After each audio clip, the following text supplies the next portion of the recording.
من الشیطان الرجیم بسم اللہ الرحمن الرحیم ان الذین کفروا لن تغنی عنہم اموالہم ولا اولادہم من اللہ شیئا واولئک اصحاب النار هم فیہا خالدون مثل ما ينفقون فی هذه الحیاة الدنیا کمثل ریح فیہا سر اصابت حرث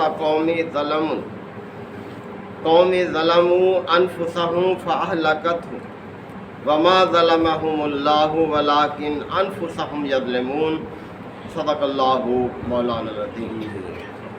سورہ آل عمران کے یہ 12ویں رکوع کی آیات ہے۔ اللہ تعالیٰ کے اس دعوت سے، اس دین سے انکار کرنے والوں کی بات کی جا رہی ہے کہ ان الذین کفروا، یقیناً وہ لوگ جنہوں نے کفر کی راہ اختیار کی، یعنی اللہ کی دعوت کو قبول کرنے سے جنہوں نے انکار کر دیا، تو یہ ایک بہت بڑا جرم ہے۔ یہ اللہ کے ساتھ سرکشی اور بغاوت ہے یہ۔ اور انسان اگر اللہ کی دعوت کو قبول نہیں کرے گا تو اس نے اپنے مقصد تخلیق کی مخالفت کی ہے۔ اللہ تعالیٰ نے تو انسان کو پیدا ہی اس لیے کیا ہے۔ بڑی واضح آیت ہے، آپ اکثر سنتے رہتے ہیں کہ وما خلقت الجن والانس الا لیعبدون۔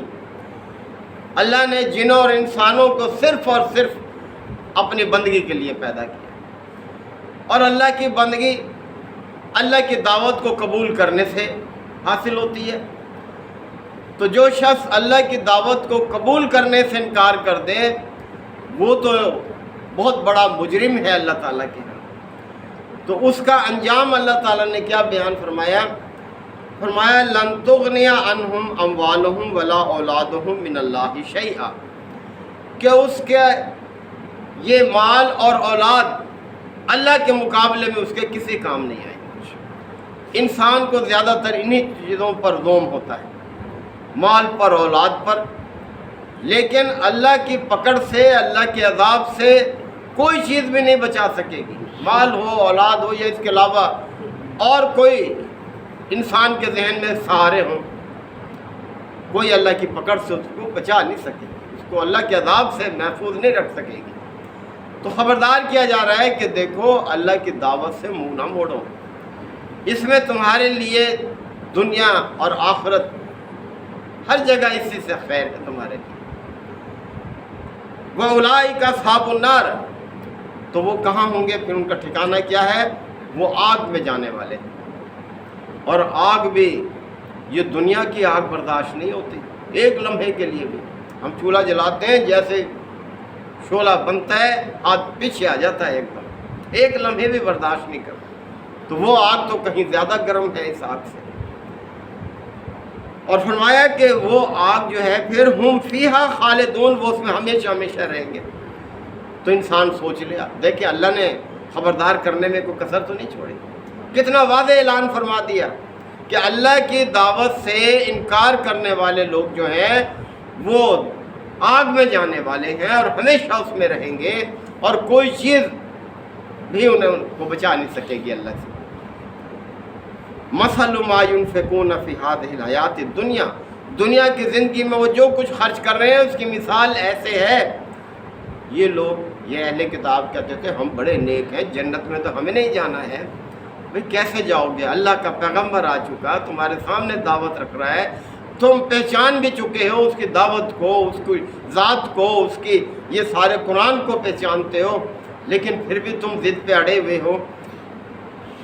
تو کہتے تھے ہم یہ جو خرچ کر رہے ہیں، اللہ تعالیٰ نے فرمایا جو خرچ بھی یہ دنیا کی زندگی میں کر رہے ہیں بڑے بھلائی کے کاموں میں، فرمایا کمثل ریح، اس کی مثال ایسے جیسے کہ ہوا ہو، فیہا سر، اس میں بہت ٹھنڈ ہو، اس ہوا کے اندر بہت زیادہ پالا ہو اس میں، اصابت حرث قوم ظلم، اور وہ ایسی قوم کی کھیتی پر چلے جس نے اپنے اوپر ظلم کیا ہوا ہے، فَأَهْلَكَتْهُ، اور وہ ہوا اس کھیتی کو برباد کر کے رکھ دے۔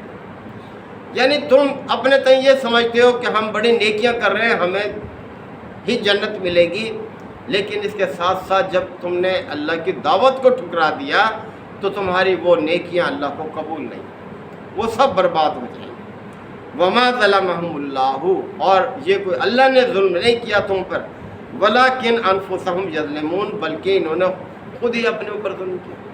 تو جو شخص اللہ کی دعوت کو قبول نہیں کرتا وہ اپنے اوپر ظلم کر رہا ہے، اور یہی ظلم ہے کہ وہ اپنے آپ کو دوزخ کا مستحق بنا رہا ہے۔ کتنا بڑا انسان اپنے اوپر ظلم کر رہا ہے، یہ اللہ کا کچھ نہیں بگڑتا، اللہ کی دعوت کو چھوڑنے سے انسان اپنے اوپر ظلم کر رہا ہے۔ تو محترم بھائیو، اللہ نے بڑے واضح طور پر مطلع کر دیا ہے کہ دیکھو اس دعوت کا انکار کرنے کا انجام بہت بھیانک ہے، سوچ لو اور اپنے رویے کو ٹھیک کر لو، ورنہ پھر آگ ہی انجام ہے اور اس میں ہمیشہ رہنا ہے۔ اللہ تعالی ہمیں اللہ تعالیٰ کی دعوت کو قبول کرنے کی، اس پر عمل کرنے کی اور دوسروں تک پہنچانے کی توفیق عطا فرمائے۔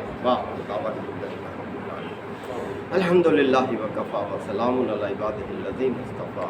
ربنا آتنا فی الدنیا حسنہ وفی الآخرۃ حسنہ وقنا عذاب النار وادخلنا الجنۃ مع الابرار یا عزیز و یا غفار یا رب العالمین۔ اللہم انک عفو کریم تحب العفو فاعف عنا۔ اللہم من احییتہ منا فاحیہ علی الاسلام ومن توفیتہ منا فتوفہ علی الایمان یا شافی الامراض اشف مرضانا ومرضى المسلمین یا قاضی الحاجات اقض حاجاتنا وحاجات المسلمین۔ ربنا تقبل منا انک انت السمیع العلیم وتب علینا انک انت التواب الرحیم۔ صلی اللہ تعالی علی خیر خلقہ محمد وآلہ وصحبہ اجمعین۔